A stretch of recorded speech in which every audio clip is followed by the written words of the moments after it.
Hey, everybody. Welcome back to The Collective. We have another fantastic show for you planned out today. I am very excited about this one. I've been looking forward to chatting with you, Dean, for quite some time. Very excited. Now, today we are going to be getting into peak performance, but before we do that, I just want to remind everybody hit the like button, hit the subscribe, do the notification bell. That way you get your email every day in whenever we go live, which is, of course, every day. Before we get into too much of the conversation, by all means, if you have any questions or comments, put them in the comment section and we can put them up and engage them as we go. Any thoughts or questions before we dive into our conversation? Everybody good? No, I'm stoked for it though. Stoked. Let's do it then. So today we're going to be talking about peak performance foundations, and this is going to start an entire week long series talking about peak performance. So we're going to talk about all things peak performance. But right off the bat, I'm going to hit a bit of a definition, which, Sean, you actually put out on your Instagram just this morning with the exact definition that I was going to use. So I'm going to use yours as well. And it says peak performance refers to a state where an individual or system operates at its highest level of effectiveness, efficiency, and output. It is often associated with optimal cognitive, physical, and emotional functioning. Achieving peak performance involves various factors, strategies, along with some observation and experimentation, which I think is absolutely an outstanding way to look at it. And before we get any further into the conversation, I want to hear your guys' thoughts. Dean, I'm going to start with you. Hmm. What's your initial thought on what the foundation of peak performance is? So I think out there's number of foundations. Depends what it is, whether it's a certain sport which requires technique, or whether it's a business or just day to day life. But for me, is you always have to have an objective. You always have to have an endpoint or something that you're aiming for. So for me, when I envisage a peak performance is you have a start point where you are now. Some people may be further ahead, some people may be further behind. You have that start point and have your objective, your finish point. I think if you don't have an objective and you can just continue trying to pursue excellence and not know actually what is it you wanted to achieve, what is the end result from that. And then the key one for me is always about planning. Have a plan. How are you going to get from point A to point B? And then from that plan, you then look internally as like, can I do this myself? And I tell you now, no one can do it themselves. You need a team around you, and then find the best team to support you. So finding the team to support you, and then education as well. So for example, Sean's touched on with my bike ride. I'd only cycled 20 miles before I applied for the world record for the world's longest road. So I'd never cycled anything longer than 20 miles other than the BMX when I was a young boy. So for me, the best people to get that information, that education from, I was reading magazines, I was reading books, I was Googling all these biking magazines and getting a lot of information. But for me, it was speaking to those that have done it before me. You can't be experienced without experiences. So the best people to get that information from are those that have actually been there and done it. And then that is also part of your planning is education. And I think for me, they're the main four pillars. And the right attitude. I put the right attitude and energy as well. You have to have the right attitude. Me and my wife, we do a lot of one-on-one coaching. Now starting to get into the peak performance coaching actually. And people will come to me and say, I want to do this. And I can tell within the first 2 minutes whether they will or they won't, just purely by the tone of their voice and the words that they are using. As well. And sometimes it may not be them, it may be the team that's around them. And it might be like, you've got the right attitude, but your team doesn't. You need to move that team away. So for me, they're my main pillars when it comes to peak performance. But you can throw in there leadership, excellence, physiology, psychology. But for me, they're the five that I think you need as the baseline. I really like that. Seb, what are your initial thoughts?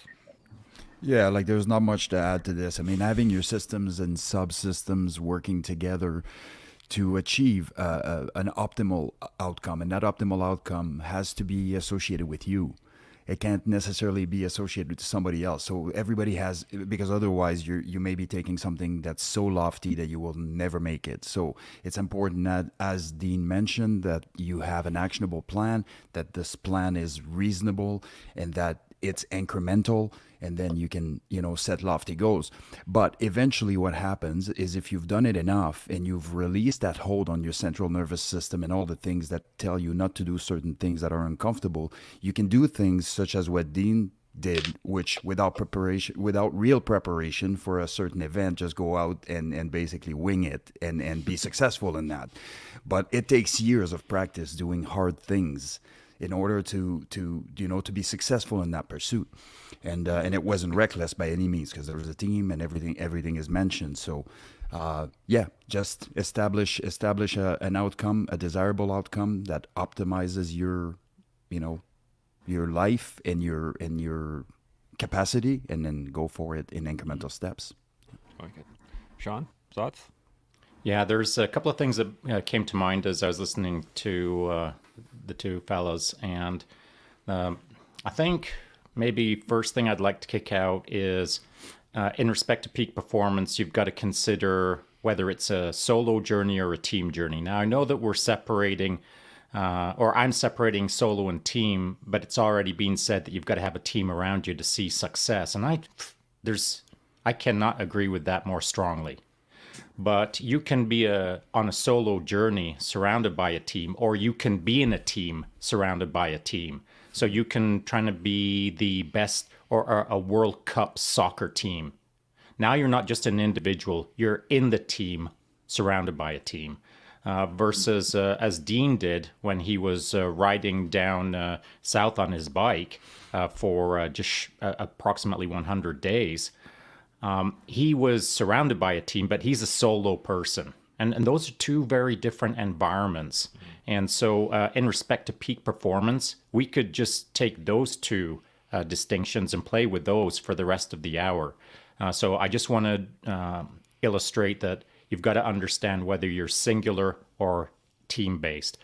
Beyond that, something that Dean said that I thought was interesting was he was listing off some foundations, and he got a bit excited when he said planning. You're a planner. You enjoy the planning process, right? Yeah. My wife is a planner. She loves the planning process. She's a professional engineer, and she loves the planning. Whereas I love the chaos. And so I'm not saying that Dean doesn't like chaos. I'm just saying that Dean likes planning. And so the reason I'm target locking on that is because that's what I just did as a coach, or as a working with someone who's focusing on their peak performance. I'm identifying their individual characteristics. As Dean said, I can tell like within seconds whether they're going to be successful or not. But it's my job to pay attention to the individual in front of me, just as I did with Dean, and think, he likes planning, so now it's my job to ensure that he's really immersed in the fun aspects of his individual journey, where I'm getting him to do more planning. When he's down, I'm going to bring him up through the planning, or whatever the case is. And so peak performance is about knowing yourself. And if you don't know yourself, get a team that knows you better than you know yourself. That's how you're going to keep moving forward successfully. So for all the folks that are out there that are new to the game of pursuing peak performance, you've got to consider what your excitement triggers are, and start actioning against them to start seeking some positive outcomes. And if you don't know yourself well enough to identify those excitement triggers, then get a good coach or a good team around you that can sort of X-ray scan you and understand you better than you understand yourself, and then start actioning those things for you in the background. Dean, you got any thoughts on that? Yeah, I think we've on Sean's one is yes, like planning. I always say have a plan, but also don't get too upset if it doesn't go to plan. For me, the planning was to get me to the start point. So as you touched on, I got a coach. I actually went to an original coach before, and he didn't have the right attitude. I was about to do, I'd only been cycling a couple of weeks, about to cycle the length of the UK. It's called Land's End John O'Groats.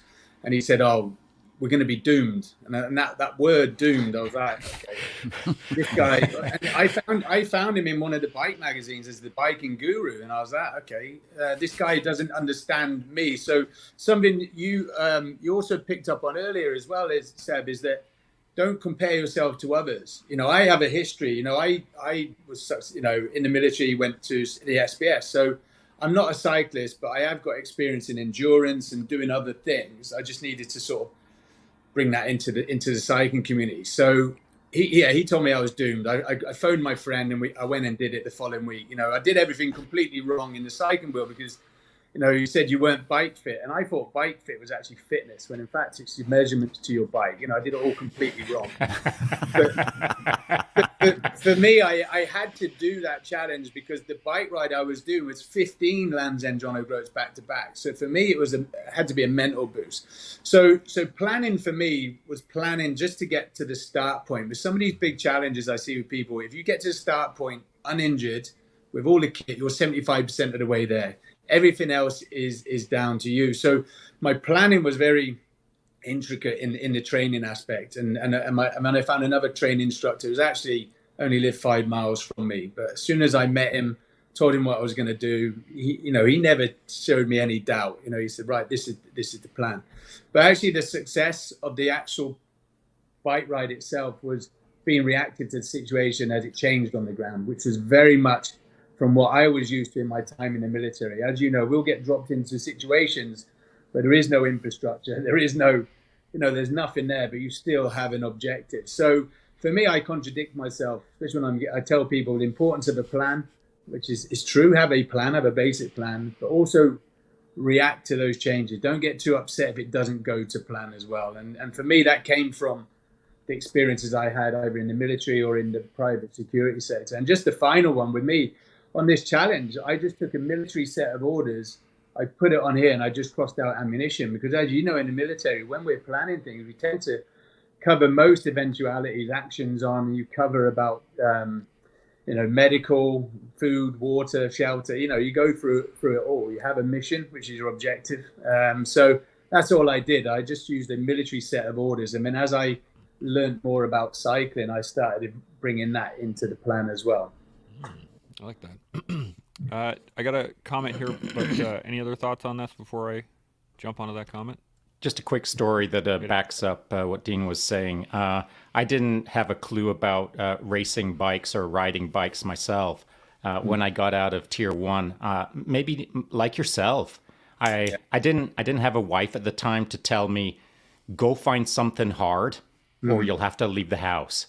Yeah. I didn't have a wife to tell me that. So I had to go find out my own solution. What I did was I just wandered into a bike shop, bought the first bike that looked good, and started riding it. And I rode it long enough, a few months or whatever, that I thought, I'm going to go race. And I signed up for my first race, just a Category 5 race, no big deal. But I looked down the line to my left and right at all these skinny guys, and I thought, I'm going to freaking crush these nerds. Because I just got out of Tier 1, and I'm really fit. Not bike fit, just really fit. And that was the last time I saw those guys when the gun went off. I never saw them again. And I've said this before publicly, that I was so slow in context of them, that when I crossed the finish line, they were tearing the finish line down because the race had been over for so long. I was so dead last. I never saw those guys again. That's how my cycling started. But that moment taught me a lesson. Like, you got to eat that humble pie and realize that, wow, new thing, new suck. And so that led to a 15-year career of high-performance race coaching athletes all around the world, and, becoming a world champion in ultra-endurance racing. And at one point, I was standing on the line like a village idiot, and the next I'm standing on a podium getting a medal. That's how life goes, man, if you're open to the adventure, as it were. I like that. Seb, you got any thoughts on anything else? Yeah, just what Dean, to re-emphasize what Dean said about adaptability. I mean, to me, adaptability is the interference with doubt.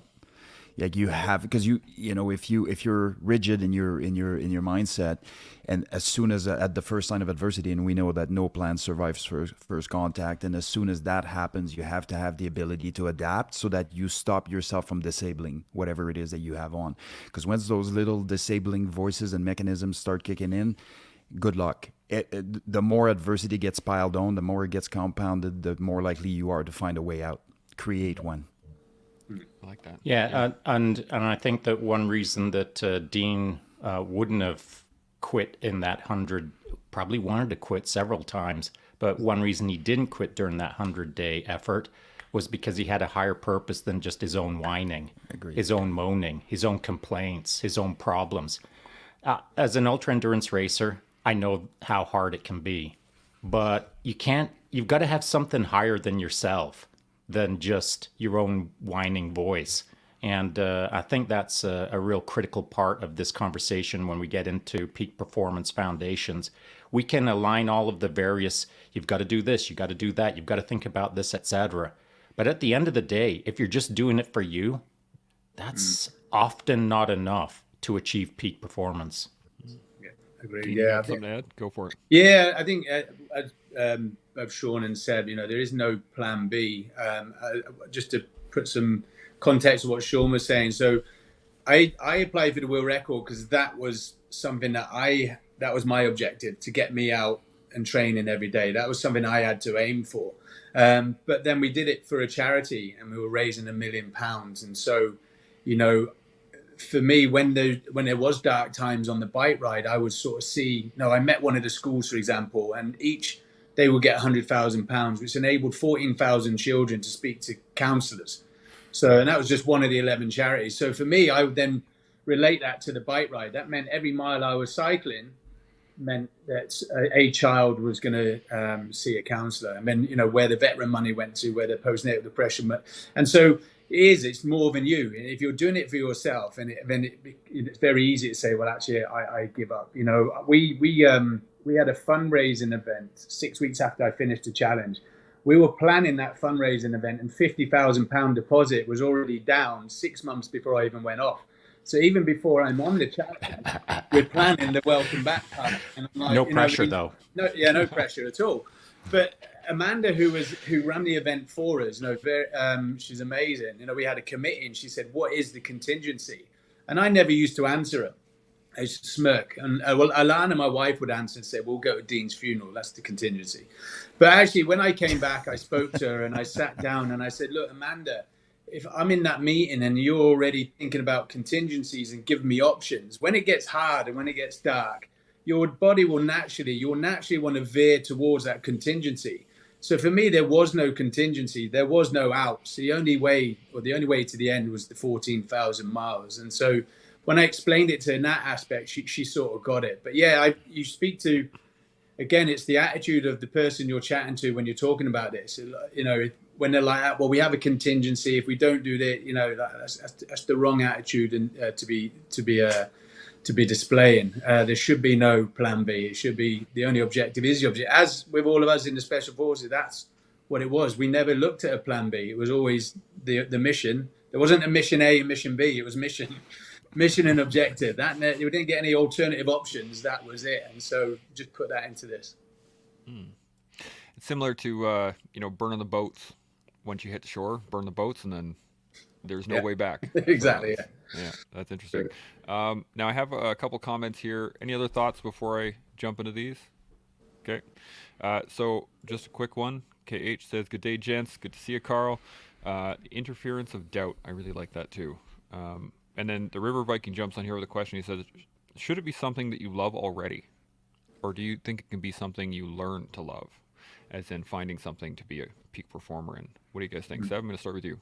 What do you think?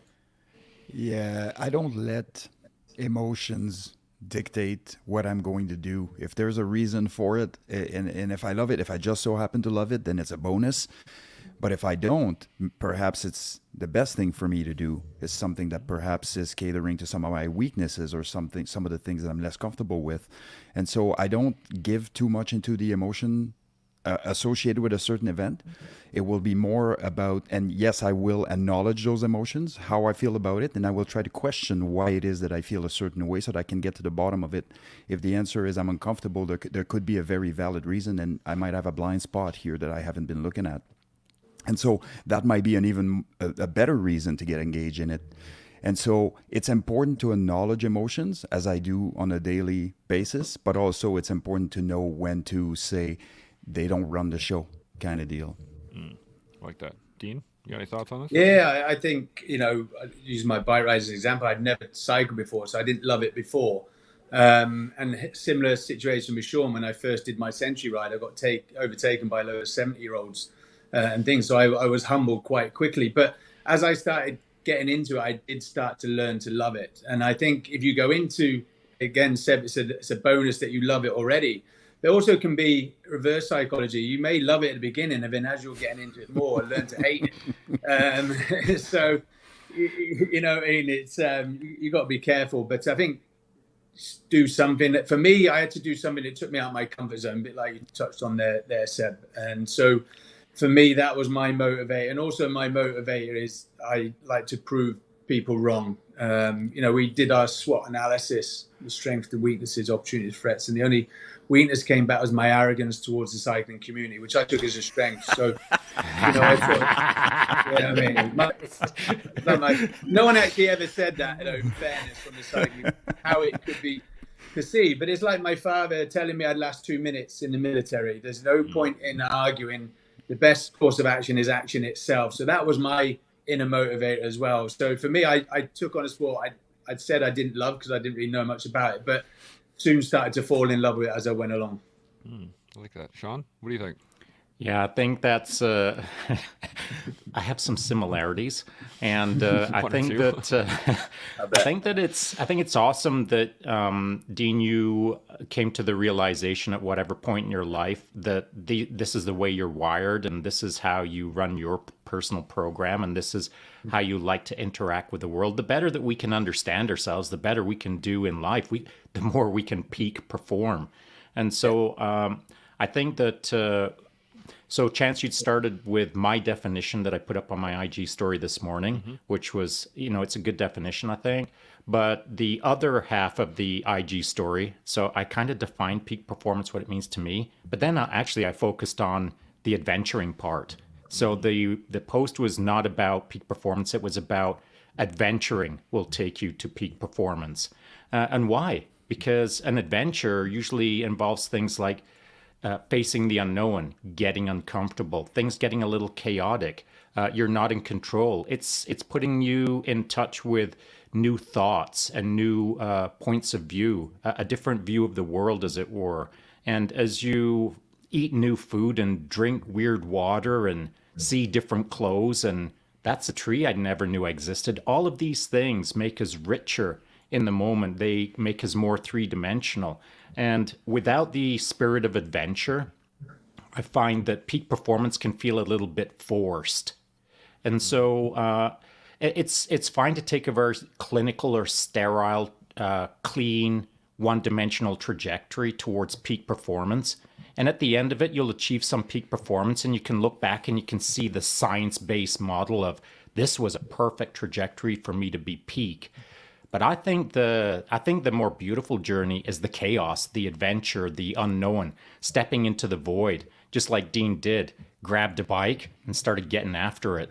And without really knowing what he was doing, and maybe getting some bad advice along the way. I love when I get bad advice. It's freaking awesome, because sometimes I believe it, like I did in my first world championship, and I ended up in emergency with internal bleeding because somebody gave me some bad advice, and I learned from it. I didn't die, and I can look back at that and laugh, and then tell that story to all of the athletes that I've coached over the years as to why don't be me. I've had lots of don't be me moments, but that's what's made my, if I ever can claim that I'm some form of a peak performer, my peak performances came out of the wildness of it, the chaos of it, the unknown of it, the adventure of it.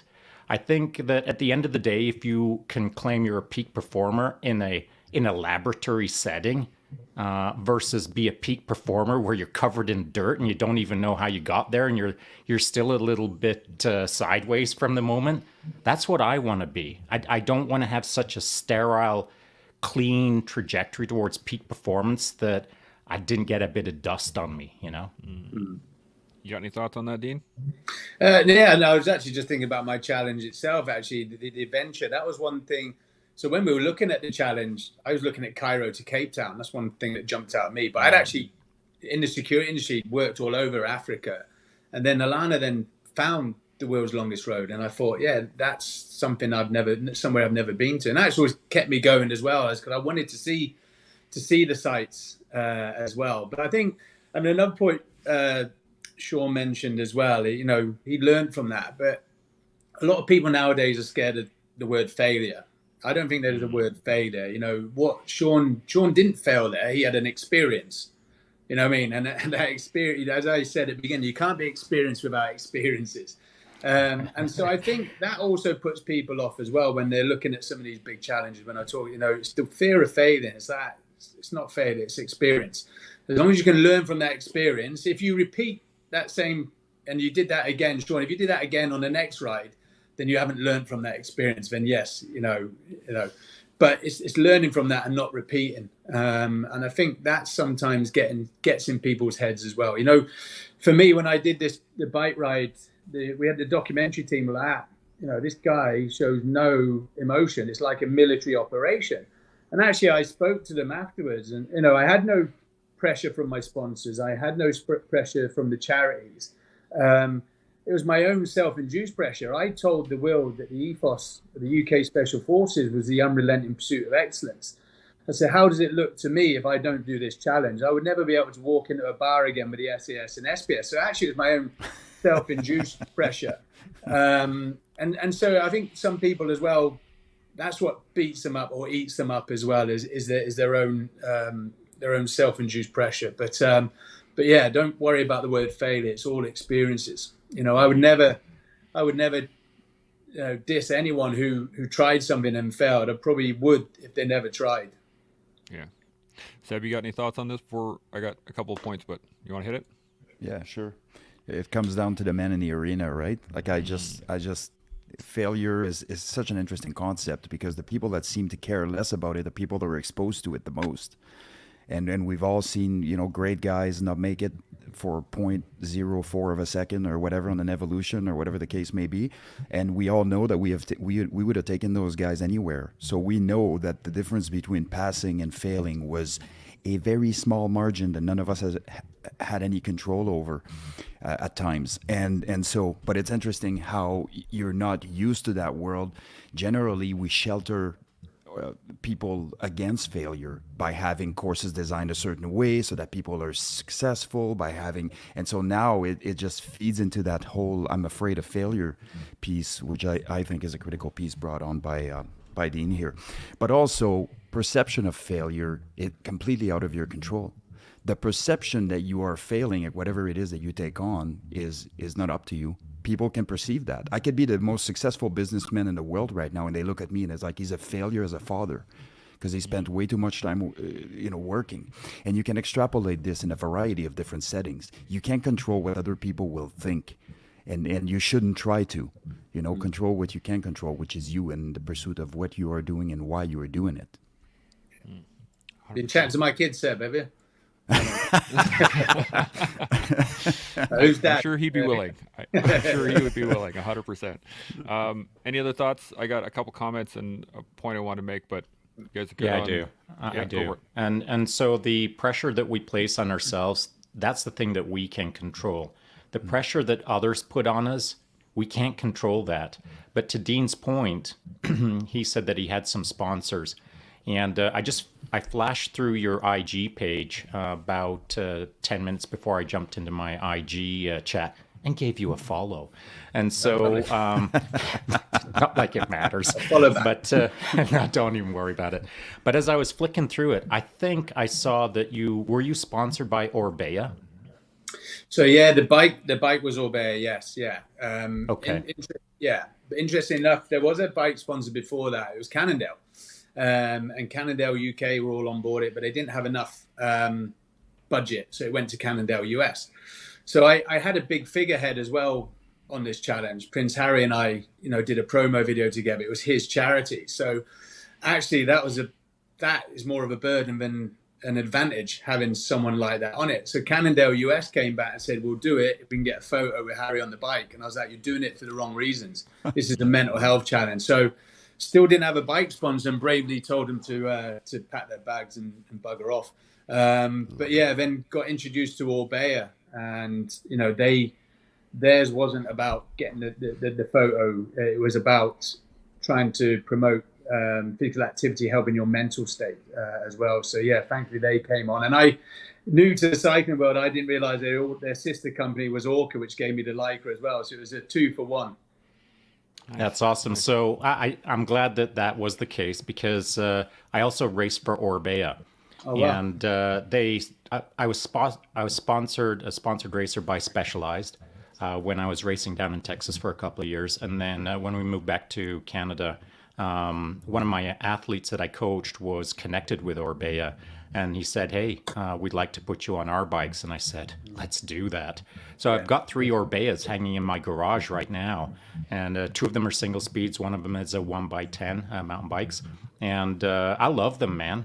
And the reason that I brought up the conversation about Orbea is because you'd said that the sponsors weren't putting any pressure on you.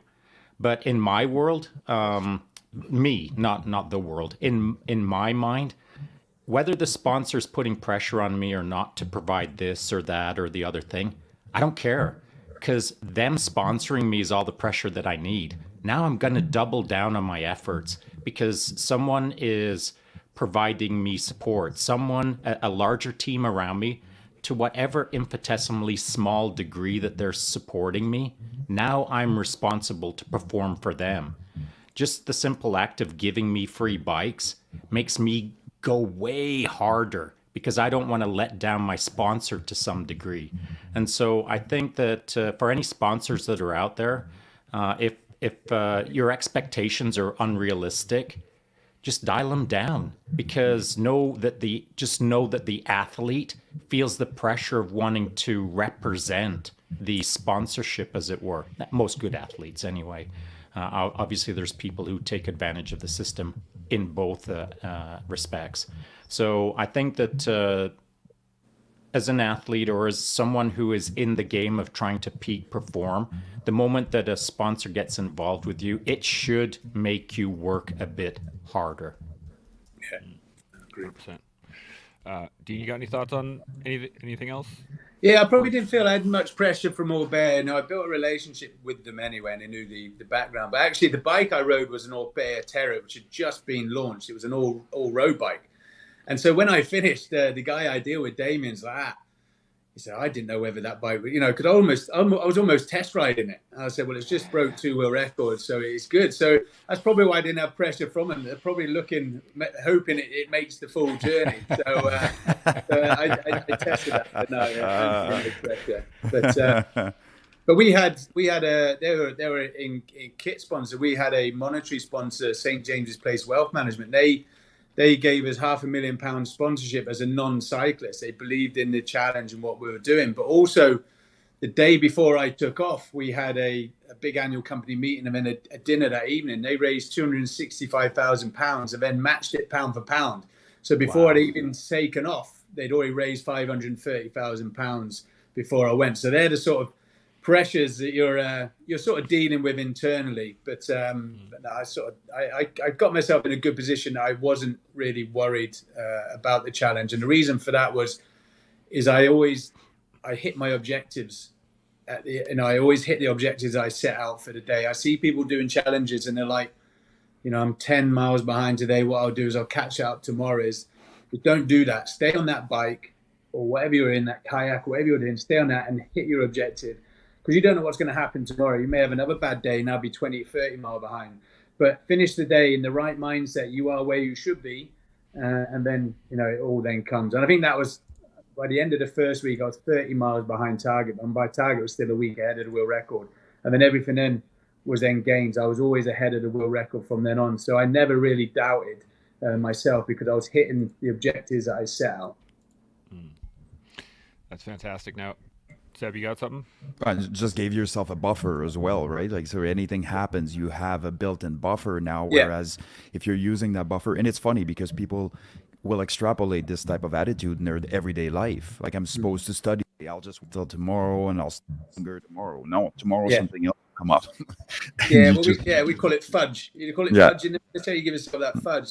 Because when I was doing the planning, there was things that are out of my control: natural disasters, coups, third-party influence. So I gave myself that week fudge, and I said, well, look, if any of that shouldn't happen, which is out of my control, because you can't control the uncontrollables, as we touched on. There's things that you just can't control. If we encounter that, it eats into that week. It doesn't eat into my record. And so I'd set a target of 110 days rather than 117 to factor that in. Awesome. Yeah, fantastic. Now, I do want to get back to the foundations of peak performance, and just want to hit on a couple comments here, which I really like. Carl jumped in. He said, being open to growing into the activity, which I think is an absolutely outstanding concept. Grayman Dad said, I think the foundation of all peak performance individuals is the mentality and commitment to being disciplined, which I think is absolutely correct. He says, because without discipline and commitment, we aren't able to achieve what we set out to do. Again, really solid. Well, that is true, as long as we're throwing in consistency into that sentence. Consistency, yeah, that's a great one too. And then Simple JR, what's up, guys? Good to see you, buddy.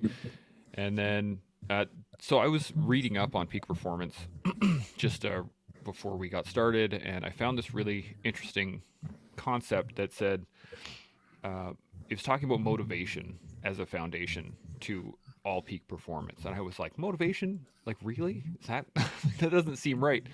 And they defined it as possessing a clear, compelling vision for where you're headed and why this matters. Most people don't lack motivation. They lack clarity.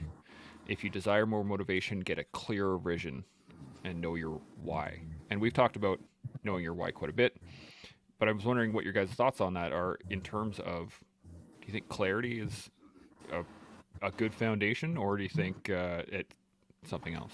Dean, I'm going to start with you. What do you think? Yeah, I think, it's probably back to my when I said, mate, what is your objective? If your objective is your clarity, what is it you're trying to achieve? Motivation depends. Yeah, motivation and clarity. I get it. You have to be motivated. Yeah, you have to be motivated. But I call motivation discipline as well. But for me, my why was I had a few whys. My why was to break the world record. Why? Because I wanted to help these people in mental health. My own why was so I can walk into a bar in Hereford. So I had a few whys in there. Because I think if you don't have a why, when it is, because it's almost like when it is dark, when it is snowing, you're like, why am I doing this? Why am I doing this? And so for me, that's why before I went on the challenge, we met all the charities, and I could see the why, I could see the impact and what I was doing, and that does make it a little bit easier. So, but like I say, everyone might not be doing it for a charity; they may be doing it to lose weight. You know what I mean? So I do think the motivation, the clarity, is your objective. Absolutely. Seb, what do you think? Yeah, it's really interesting that when you start talking about motivation and discipline, there's all kinds of arguments that can be made, but they're interconnected, very strongly interconnected. And really what motivation is adrenaline and epinephrine. That's all this is. And so one of the, I guess for me, and the way I kind of look at it, is having the self-discipline to go from the roadmap that I established from step to step so that I can get my next boost of motivation, So it's almost like I'm doing what I have to do right now. It gives me this little kick, I'm good to go. And then I'm looking, at a distance to see where I'm going next. And the self-discipline part is to stay on the path in between those hits, if that makes sense. And so I don't truly believe that people, and I do believe that some people are being very, very disingenuous when they say that motivation plays no part in their training or whatever it is that they are doing, because motivations will come. Like if you're anybody, and something that you're taking on has a rewarding factor to it, well, there will be some motivation that will come in, just physiologically, as it's going to happen. And so to say that you absolutely don't need it is I think disingenuous, but relying on it is a completely different thing. So for me, I just try to align and follow the process that makes me feel the way I need to feel to continue going forward. Like that. Sean, you got some thoughts? If we're talking about clarity and is it essential or not? For me, it isn't. I don't need clarity. I just need commitment. That's it. That's all. It's a C word, but it's a different C word. And once I commit to something, that's it. Get out of the way until it's done, until the mission is accomplished, whatever that mission is. And so the other key word is consistency, of course, not clarity. I'll gain clarity along the way. Now, clarity is different clarity towards peak performance. Clarity is different than my why. My why, right, as Dean said at the get-go, he started understanding his why. And I'm pretty clear with myself right at the start of something, why I'm involved in it. And once I understand my why, then I just set a 10-year project. And I'll gain clarity along the way. And it might take me a year, it might take me 2 years. Just like this podcasting thing, it took me about a year and a half or whatever, a year I suppose it was, until I started to get a sense of my 10-year project on this podcasting thing. Once I had clarity, then it'll take me where it needs to take me on behalf of everyone who's asking me to podcast. So for a while, I was lost in the non-clarity moment. I knew that it was a 10-year project. I knew that I had committed to it, and I knew that it was for all the right reasons. So I knew my why. I just didn't have clarity. For me, clarity comes along the journey. I don't need to see it very clearly on day one. In fact, I'll go so far as to say this. Anything that I've done in my life that is semi-notable, when I reflect back on it, I can see that I had no idea what I was doing. But a decade or 2 decades later, I did all right. So I don't need the clarity. The clarity shows up along the journey. I like that. Dean, you got any thoughts to add to it? No, I can relate to what Sean was saying. Sometimes I look back and think, how did I do that? There's an element of winging it, planning, but just learning from it as well. But I think one you touched on as well is that commitment as well. I see people, again, when I talk to people and they're like, I'm going to do this challenge, okay, but they don't set a start date. They don't commit to it. Once you've committed, let the world know you're doing it. And then you can't turn back. And that's what I do. I get myself in a position where I tell everyone I'm doing it, put it out there, do videos with Prince Harry. There's no turning back. And that's your motivation to go forward. So, yeah, commitment's a key one. Otherwise, you can keep planning forever. You know what I mean? Commitment is actually putting a date in the diary. And it's actually easier once you put a date in to then start coming back. But, yeah, commitment's key. Absolutely. Seb, you got any points on this? Yeah, just my example of mixed martial arts is probably one of the best example. Like just so many of the greatest fighters are getting in there, whereas much more skilled athletes with a lot more, broad range of skills and abilities are waiting to be perfect and this and that and the other thing, and eventually they never make it in the cage and they talk themselves out of it. Whereas some guys just go in there and do the thing, and next thing you know, they are at the top of the heap. So, yeah. Is this decision, commitment? I like it. Now let's start talking about. We've talked about quite a bit so far, but I want to talk about, let's say, people who have never done anything before, anything in terms of like difficult. They've never been in the military. They have no concept of what it is to be a peak performer within themselves. Where do you begin? Where do we start? Like what advice, I guess, or what pathway would you set someone on to achieve their own peak performance? What are some of the first steps you think somebody should go down? I'm going to start with Sean, and then we'll work our way around. What do you think, Sean? Sure. For me, it's a pretty easy answer. It's make an adventure. Turn the day into an adventure, or turn your week into an adventure, or turn your life into an adventure. If your day is Groundhog Day, if every day is the same day, You get up, you eat the same breakfast, you get in the same car, you take the same route to work, you get in the same cubicle, you do the same work, you drive. If that's what you do every day, pattern interrupt yourself by setting up an adventure, whatever that means to you. Go to a city that you've never been before. In fact, you wanna have a little bit of fun with it. Walk out your front door if you've never been on a bus before. Go stand at the bus stop, and the first bus that stops at the bus stop, get on it and see where it takes you. A couple hours later, you'll get off the bus, you'll be in a new place, you'll be eating new food, you'll be seeing new people, and you'll figure new things out. And along the way, your mind will expand. Just on the bus, it'll start expanding. People that you've never seen before getting on and off. I wonder what that guy's all about. I wonder why she wears those rubber boots. What's with the umbrellas? Why are they carrying 3 umbrellas right now? All of these things that we're not exposed to in our normal patternized life, in order to expand into a more 3-dimensional model, we have to seek adventure. Yeah, 100%. Seb, what do you think? Yeah, I'm always behind the adventure talks because there's nothing that beats it as far as life goes, as far as life enjoyment goes. What I would say to somebody that is looking at doing something, has never done anything like this, I would say if there are things that you have some strengths on, start with that. And sometimes you can do something that's very uncomfortable, but that you're still somewhat familiar with. So you start working a bit of that inoculation in there. And then the next time, take something on that you know a little less about. And it depends who you are, because some people just love trial by fire, man. It really doesn't matter. They want to be as uncomfortable as possible. But then if you don't know this about yourself, how are you going to know that? So in order for you to realize that you like trial by fire, you need to have been in a trial by fire. So if you haven't, now you need to figure it out. How are your inner workings in relation to negotiating the world around you and the uncomfortableness?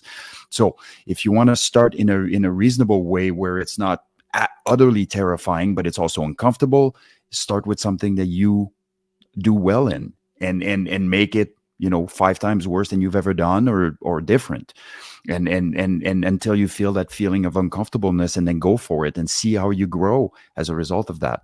And next time, take something else that's a little less comfortable and do it daily or weekly or whatever. Set up your, because this is another piece of this, is if you set some forth and you go for it over the course of 9 months, now you're planning, you're doing this, you're doing that, you're injecting so much comfort in that discomfort. It's not necessarily beneficial as much as it would be if you made some moves. So make some moves, start testing the field, start testing what you're made of, what you're all about.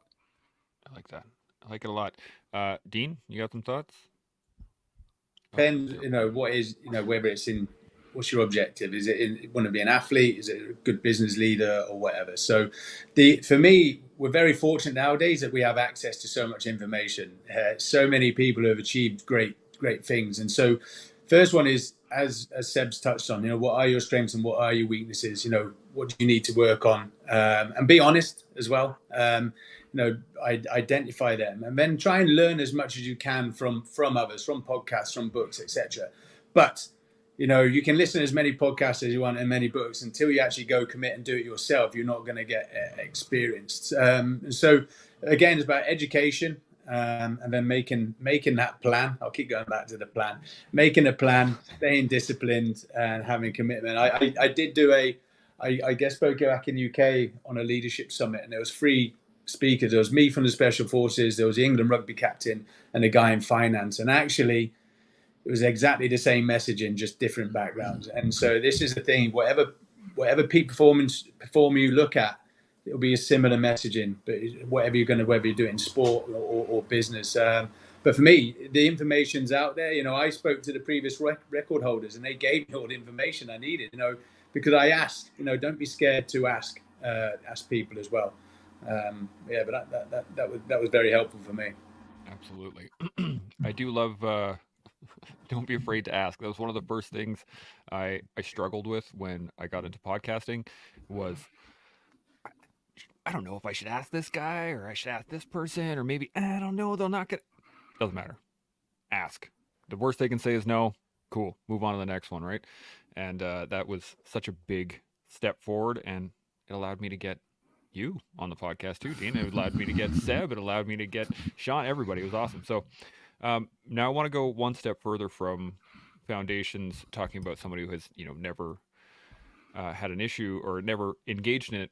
Let's talk about people who are, say, semi-engaged. The people who think that they're athletes or think that they're pretty good. They have a pretty good handle on their fitness. They have a pretty good handle on their business life, their family. Like, they're kind of mid-range, maybe athletes, I guess, would be a kind of an angle for it. But they've never been able to get to the peak. They've never striven.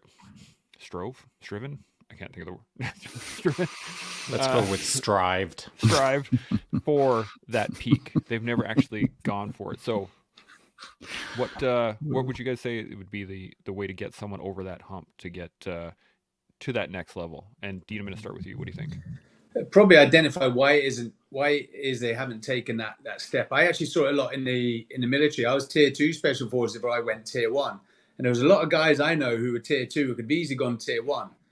But, and I don't know whether it was that word again, fear of failure. They got to a point in their life, they were comfortable and they felt they were happy, and they didn't want to commit in case they failed and feel like they weren't the person that they thought they would be. So for me, is taking that leap. Those who fear are those who is within their reach, but it's just that fear of failure. So I've seen that before. When I did my bike ride, there's those who well within their reach, congratulate you. Those who would never be able to do it, congratulate. And there's those in the middle who is within their reach, and they're the ones who are trying to pull you back because they know that you did commit and you did make it as well.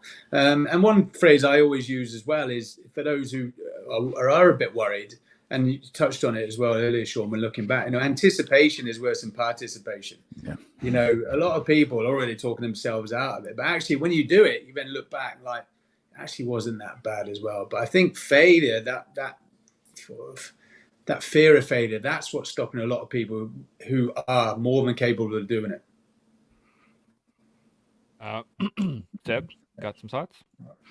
Yeah, I like all of that. I tend to focus on my failing to try. So if I'm going to come down on myself and have a critical conversation and question some of my actions, it will be in relation to having failed to try, not having failed, And so I just that's kind of how I run the program, and I do believe that if a person is midway through success and hasn't achieved a level of peak performance, and they wanted to achieve a level of peak performance, as Dean alluded to, find out what the reasons are.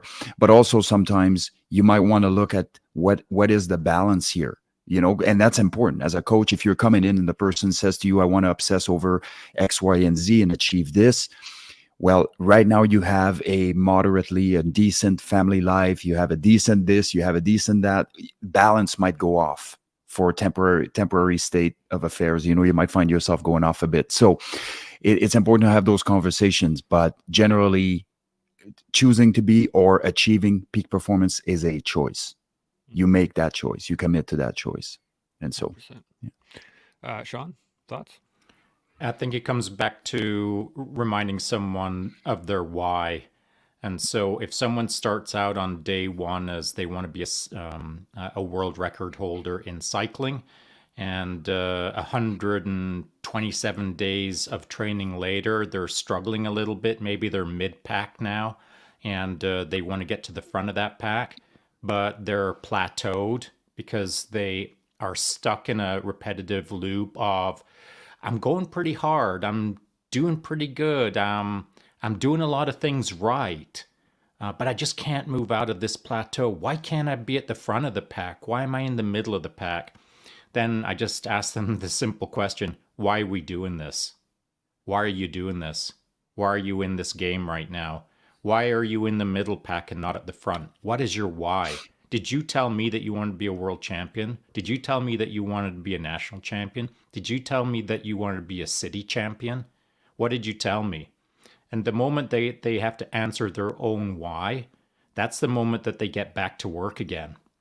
And it's a simple, it's not even a trick, it's just a simple process of asking the individual what they asked of themselves 127 days ago, or whatever the case is. Just that reminder of why you're in the game. And then once they can recalibrate as to why they are in their own game of their choice, then we'll figure out how to ratchet up the rotary dial on the pressure testing system to get them to the front of that pack. Absolutely. I got a couple comments here I want to hit on, but any other thoughts on that before we jump in? Okay. So Julie Kelly jumps in with this focus, discipline, and a positive mindset are key to peak performance. I agree. Ask the high performers for help. That it makes perfect sense. I can't think of anybody in a high performance area that would tell you no. I'm not going to tell you how I got here, kind of deal. I can. I've seen it happen many times. For sure. For sure, I've seen it happen amongst professional athletes who are protecting the keys to their tiny little, not even existent empire, where they feel their center of the universe requires them to hold back their quote unquote trade secrets. I've seen it a lot. And because I saw it enough, I decided to do the complete opposite and screw over all of the quote unquote mega cyclists and give away as much information as I could for free. So yeah, there is a lot of disinformation out there. There is a lot of empire gatekeeping out there, and I don't like it. So I decided to run a counter program. Yeah, that makes sense. And the last one I got here is who dares wins. I just wanted to add that in there because, yeah. Now, we're just about at time here, so let's get some final thoughts and then we will shut it down for the day. But first, I do want to say thank you to all the people that are watching and all the people that are commenting. Thank you so much. And anybody that's watching this after the fact, by all means, continue to throw your thoughts and your concepts into the comment section. We read them all, and I'd love to hear you guys' opinions on peak performance, on the foundations thereof, and what you guys believe they are. So let's go around the table. We'll get some final thoughts, and then I'll start with you, Seb. What do you think? Final thoughts on foundations, peak performance?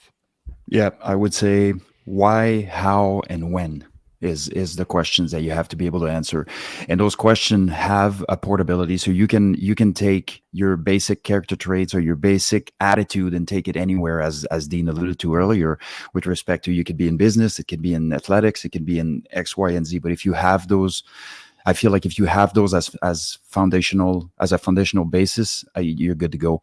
So why are you doing it? Have that cemented in you, because when things start creeping on you, you need to be anchored in that. Otherwise, you will find a way out.